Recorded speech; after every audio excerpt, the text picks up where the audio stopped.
Magandang umaga. Good morning, good morning, good morning sa inyong lahat. Welcome back sa ating video. Mga Junakids ko. Wala, tamang cellphone sila ngayon. Kumusta kayo dyan, mga ka-Airinay? Ako ay may gagawin ngayon sa aking kusina. Dahil madalang ang aking pagbablog. Kasi marami akong ginagawa. Alam nyo ba guys, kahapon, pumunta kami sa barangay hall. Kasi yung may activity yung mga bata doon. Shout out sa aming punong barangay. Kapitan Chan, thank you so much po sa effort para sa mga Junakids. Nandito ngayon tayo sa aking pakusina dahil meron na naman tayong menu, science, paharbat ng mga gulay. Wala, kanina naglabas ako, nagbili ako ng talong. Walang mga mga gulay sa bilihan doon sa amin kay Charoy. Kaya nakuha ko, ang naharbat ko lang is talong. Wala akong ibang gagawin dito kasi ang mga bata mahilig sila sa talong pag prinito or nilagyan ng tinurtang talong. At gaya ng nagawian ko, ang talong na ito is aking pakukuluan muna sa tubig. 'Di ba? Sabi ko nga sa dati kong vlog, kung naalala nyo yun, yung pagluto ko ng talong, ang ginagawa ko sa talong is pinapakuluan sa tubig, 'di ba? Karaniwan kasi sa iba is inaano nila, alam niyo ba, landag o iniihaw ang talong. Ako hindi, papakuluan ko lang to para mabilis, 'di ba?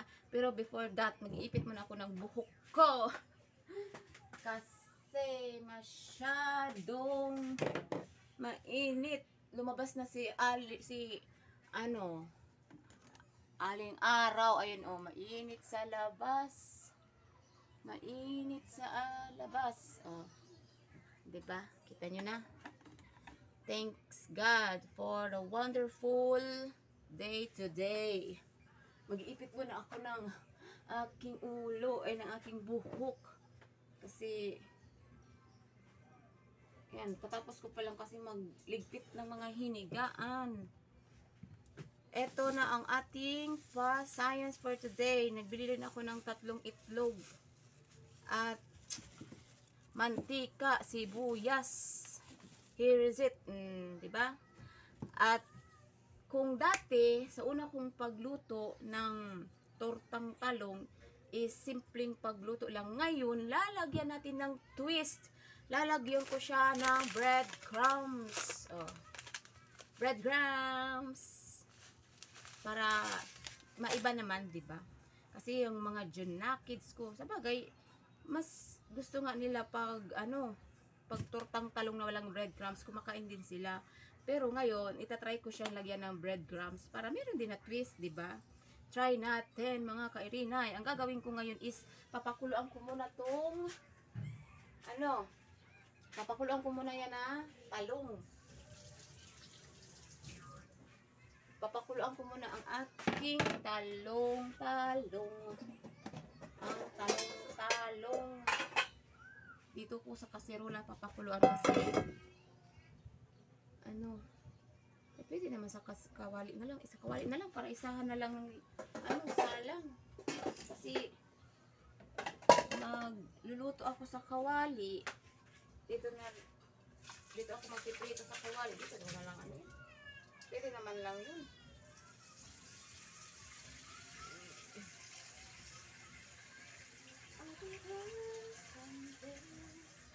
Yun, isalang ko muna dito sa Papak, nakabukas yung ano.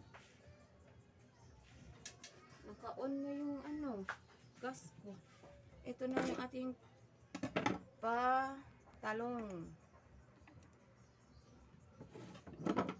Anuhin ko muna siya. Hahatiin ko siya sa gitna kasi ano, ay dapat pala hinugasan ko muna siya.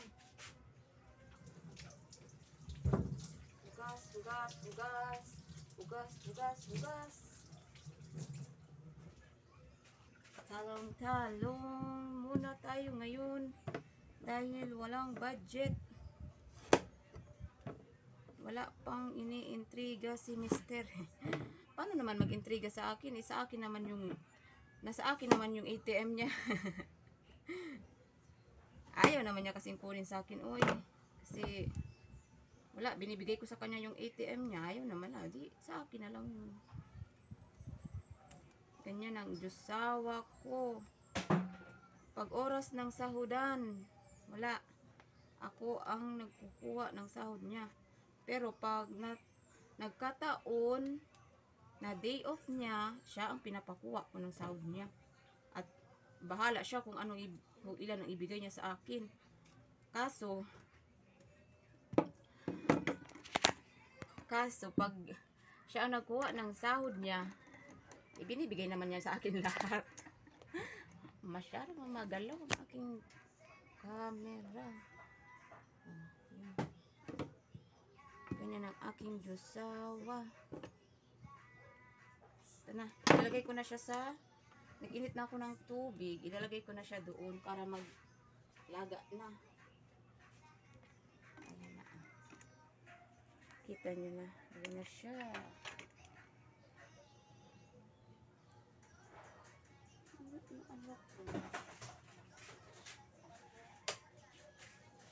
Hintayin muna natin siyang magkulo at maglambot ang ating talong. Diba?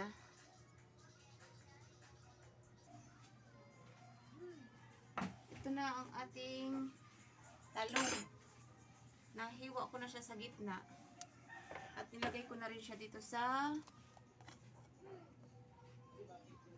itlog. Isasawsaw ko siya dito sa itlog at dito rin sa breadcrumbs. Para merong twist, diba? Para maiba naman ang ating paulam. Kasi wala. Kahit simple ang ating ulam, lagyan din natin ng twist para kakaiba siya, diba? Ayan, nag-init na ako ng mantika.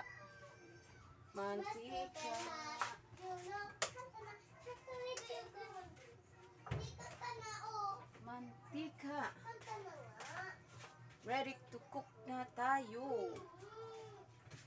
Ready to cook na.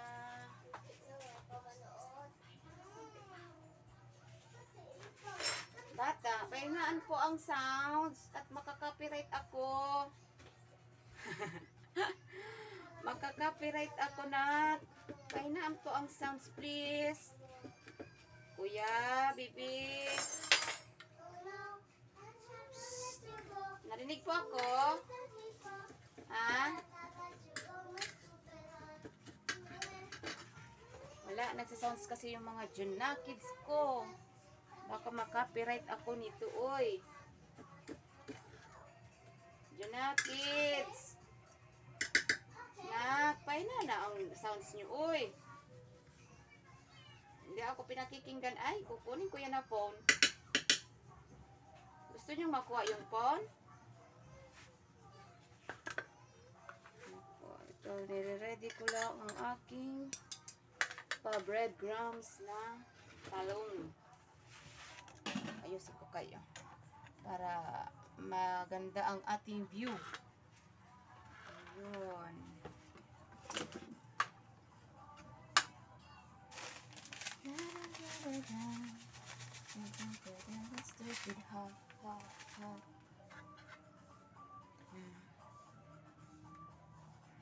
Na-try nyo na ba ito?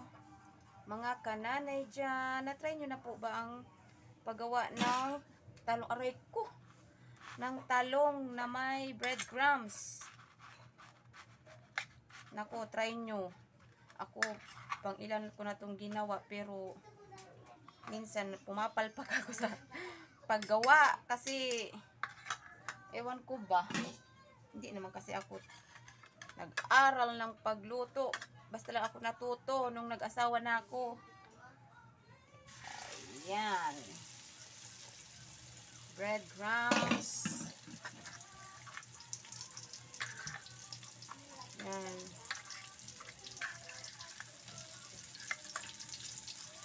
sana maganda ang, ay, tayo na ako yung palayo. Kasi baka masunog ang aking paturtang talong.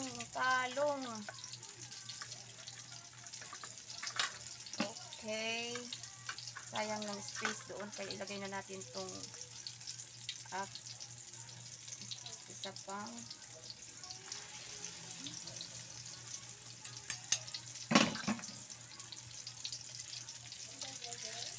Mukhang malakas ang aking kalayo.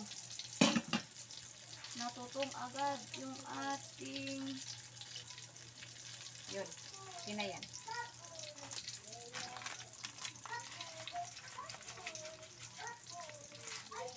A stupid heart, you know, never let you go.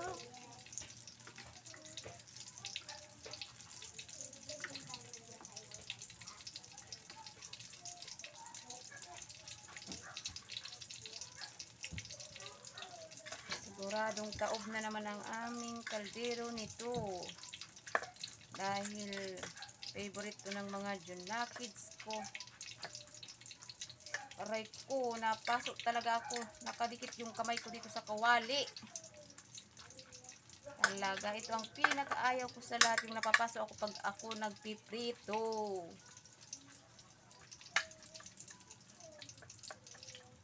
Masakit. Mabilis lang tumaluto kasi luto na yung luto na yung talong. Ang lulutuin na lang natin dito is yung breadcrumbs at yung egg na mag golden brown, diba? Para mag golden brown siya. Yan.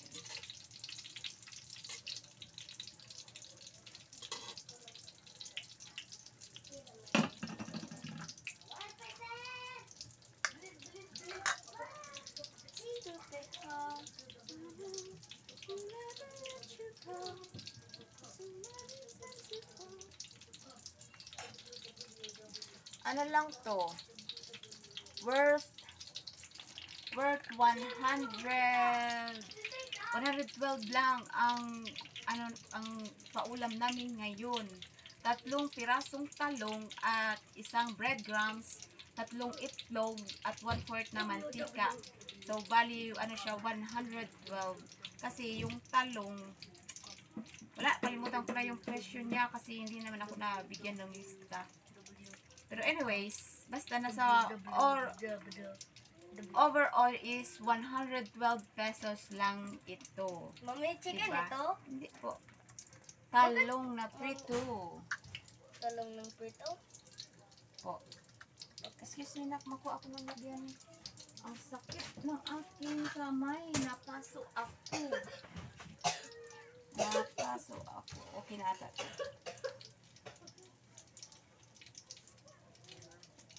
Hindi pa, kunti pa. Hindi pa siya lutong-luto. Kunti pa. Yeah.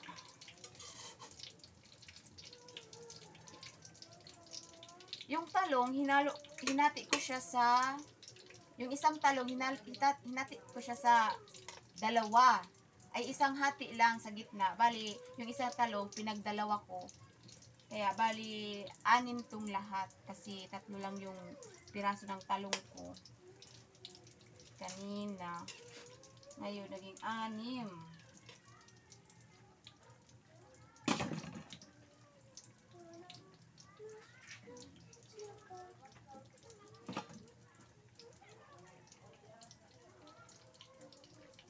Pwede na siguro itong isa. natin na to. Yan. Crispy. Diba? Crispy siya, oh. Crispy yan. Crispy. Tapos na nga ako sa aking paluto ngayon. Naluto ko na ang aming talong na ulam. Ito na ang aking final menu. Talong with a twist. Nilagyan natin ng breadcrumbs yung talong. Yan. Kaya syempre hindi mawawala ang ating paghuhusga sa aking luto ngayon. Manghuhusga ka ga? Manghuhusga ka, day? Huhusgahan ko ang aking luto today. Ngayon lang ako maghuhusga sa aking pamenu today. Kasi mukhang masarap siya. Mukha lang bang masarap? Anyways, aking huhusgahan ang aking luto. Talong na with a twist. Ito, meron ako ditong ketchup. Huhusgahan ko ang ating talong. Tikman nga natin kung masarap. Mainit.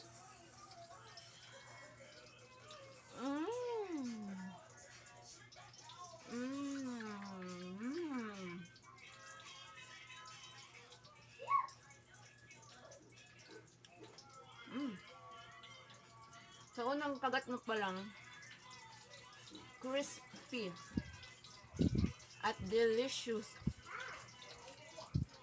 Sarap. Tama lang yung lasa niya. Hindi siya maalat, hindi matabang. Parang gusto ko na kumain.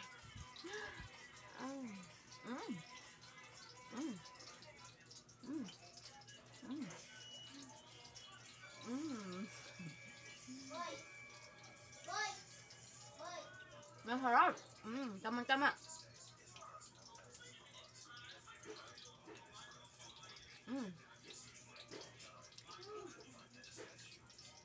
Kulang na lang ito. Kanin. Hindi pa ako nakapagsaing. Yun. Nahusgahan ko nga yung aking luto. Masarap. Hugas muna ako, mamantika. Tamang-tama yung ano niya, yung alat niya. Kasi nilagyan ko siya ng yung itlog, dinagdagan ko ng asin. Pinaalat-alat ko siya kasi maglalagay pa nga ako ng breadcrumbs. At pag nilagay ko na, pag hinalo na yung talong doon sa itlog, tatabang. Kaya tama lang talagang dinagdagan ko yung asin. Nilagay ko doon sa itlog. Anyways, yung tirang itlog na pinagsawsawan nung talong, ito. Niluto ko siya. Kasi sayang. Ulam pa to. Ayusin ko nga kayo para makita niyo. Ulam pa to, oy. Diba? Yan. Wala, ayun na. Pinapaklak ng mga batuta yung ulam.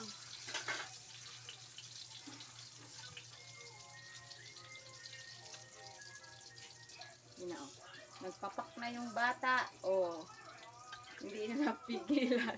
Naku, mukhang hindi na to aabot sa aming tanghalian. Uy. Wala. Kinunti-kunti na ng aking John Nuggets yung ulam. Tatago ko na to kasi baka mamaya wala na kami ulam. Ay! Masarap siya. Masarap tapakin. Tago.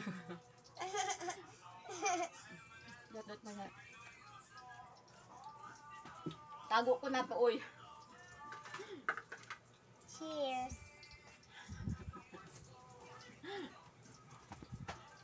Yan. Anyways, mga ka-Irinay, mga kananay, tatay, lola, lolo, ate, kuya dyan. Tapos na naman ang ating pa-menu and science for today sa aking kusina. Uy, ko ilagay mo yung doon, anak ko. No, ang sounds. Yun, may batang nagsa-cellphone, ang lakas ng sounds. Ma-copyright ako.